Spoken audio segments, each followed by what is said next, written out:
এখন আমার মনে হয় তাদেরকে মব বিষয়ক উপদেষ্টা বা মব বিষয়ক মন্ত্রী করার সময় হয়ে গেছে। আসলে ২৪-এর গণ অভ্যুত্থানের আগে আমাদের কিছু ভাইরা কিন্তু সরাসরি ছাত্রলীগের রাজনীতির সাথে জড়িত ছিল।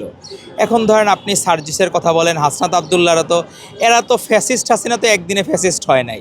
এই ফ্যাসিস্ট হাসিনা যে খারাপ, এটা তো আমরা গত ৯ সাল থেকে শুরু করে এই জেনারেশনে যারা আছে সবাই খারাপ বলছে। কিন্তু আমাদের ভাই হাসনাত আবদুল্লাহদের কাছে কিন্তু আগে খারাপ ছিল না। আমাদের ভাই সার্জিসের কাছে কিন্তু আগে খারাপ ছিল না। যখন এই আমাদের প্রেক্ষাপটটা শুরু হইলো যে আমরা বৈষম্যের শিকার, আমাদের ধারণা তারা হচ্ছে ওই সময় নিজেদের কিছুটা ভুল বুঝতে পারছে।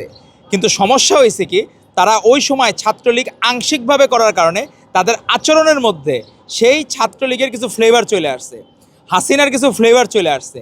এই জন্য তারা যে কোনো জায়গায় বিষয়টা হয়ে গেছে গায়ে মানে না আপনি মোড়ল। আপনি ধরেন যে আন্দোলনের যে প্রেক্ষাপট ছিল, আমাদের ভাইয়েরা ধরেন যে প্রাইভেট ইউনিভার্সিটি যে কোনো দিন নিজের রান্নাঘরে যে এক কাপ চা পর্যন্ত বানায় নাই, সেই ভাই বা বোন নিজের রাজপথে বুক চিতিয়ে দিয়েছে, যে মনে করেছে আমি মহিমান্বিত মৃত্যুর মাধ্যমে আমি বাংলাদেশকে স্বাধীন করব। তাদের প্রেক্ষাপটটা ছিল এরকম যে হাসিনা মুক্ত বাংলাদেশ মানেই বাংলাদেশ সত্যিকার অর্থে স্বাধীন বাংলাদেশে রূপান্তরিত হবে। কিন্তু আমাদের ভাইরা হাসনাত সার্জিসরা যে সময় করেছে ওই সময় কিন্তু বাংলাদেশে গুম ছিল, বাংলাদেশে ক্রসফায়ার ছিল, বিচার বহির্ভূত হত্যাকাণ্ড এবং বিচার বহির্ভূত মামলাও ছিল।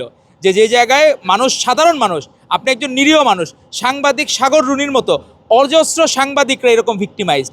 আমি রাজনীতি করে না, আমরা ধরেন বিএনপি ছাত্রদল আমাদের নেতৃবৃন্দ আমরা ধরেই নিছি যে আমাদের কষ্ট করা লাগবে, কিন্তু সাধারণ মানুষ সে রাজনীতি করে না, সেও কিন্তু ভিক্টিমাইজ। তো তাদেরকে এই যে লাইসেন্সটা দেওয়া, লাইসেন্স কিন্তু হাসনাত আবদুল্লাহ সার্জিসরাই দিয়েছে।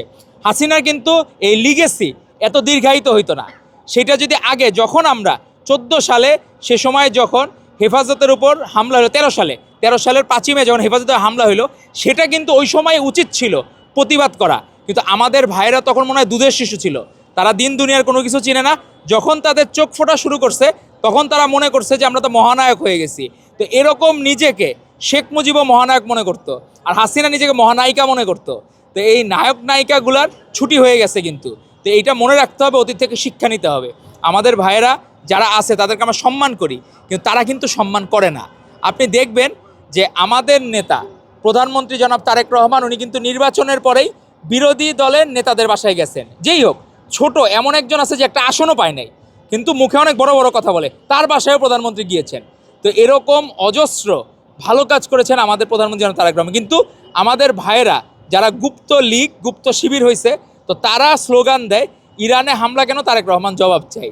তো এই এক অদ্ভুত বিষয়, আমরা আপনাকে ভালোবাসা দিচ্ছি, আপনি আমাদের বারবার অপমান করতেছেন, বারবার মিথ্যা প্রপাগান্ডা ছড়াচ্ছেন, তাহলে এই ভালোবাসাটা দাম থাকলো না যেটা প্রধানমন্ত্রী দিয়ে যাচ্ছেন। তো আমরা আশা করব প্রধানমন্ত্রীর প্রতি শ্রদ্ধাবোধের জায়গা ঠিক রাখবেন। আর সংসদ ভবন, এটা কিন্তু অনেক ঐতিহ্য আছে। এই আইয়ুব খানের আমলে এই সংসদ ভবনের স্ট্রাকচার করা, এটা লুই আই কানের করা। লুই আই কান হচ্ছে বিশ্বের অন্যতম সেরা স্থপতি।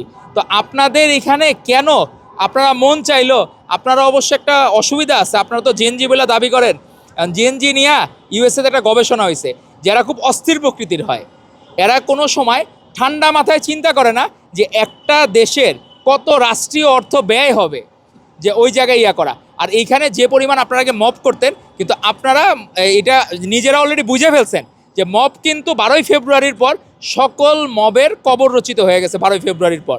তো এই জন্য এখানে সংসদ ভবন বা কোনো কিছু আসার দরকার নাই, বরঞ্চ আপনারা চিন্তা করেন যে মানুষের কাছে নির্বাচনের কিছু কিছু আসনে আপনারা ওই যে কিছু জায়গায় কাউরে পার্টিসিপেটই করতে দিলেন না, ইনজুরি করে রাখছেন।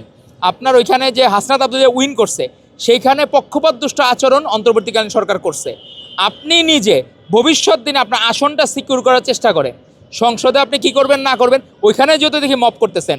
মানুষরা জুলাই যোদ্ধারা আন্দোলন করবে না, তারা গভর্নমেন্টের উপর সন্তুষ্ট, জোর করে বলতেছে আপনারা রাস্তায় নামেন না। কি এক অদ্ভুত বিষয়। এখন কি মানুষকে মব করার কোনো এরা, এখন আমার মনে হয় তাদেরকে মব বিষয়ক উপদেষ্টা বা মব বিষয়ক মন্ত্রী করার সময় হয়ে গেছে। তারা সারাক্ষণ মবকে ইন্ধন দেয়। তো এই ধরনের মবকে ইন্ধন যদি দেয়, বাংলাদেশের মানুষ ভালোভাবে নিচ্ছে না। আর সংসদ ভবন যে জায়গায় আছে সেই জায়গায় কাজকর্মে যদি কোনো ব্যাঘাত ঘটে, কিন্তু আমরা দেখতেছি না কোনো ব্যাঘাত ঘটতেছে।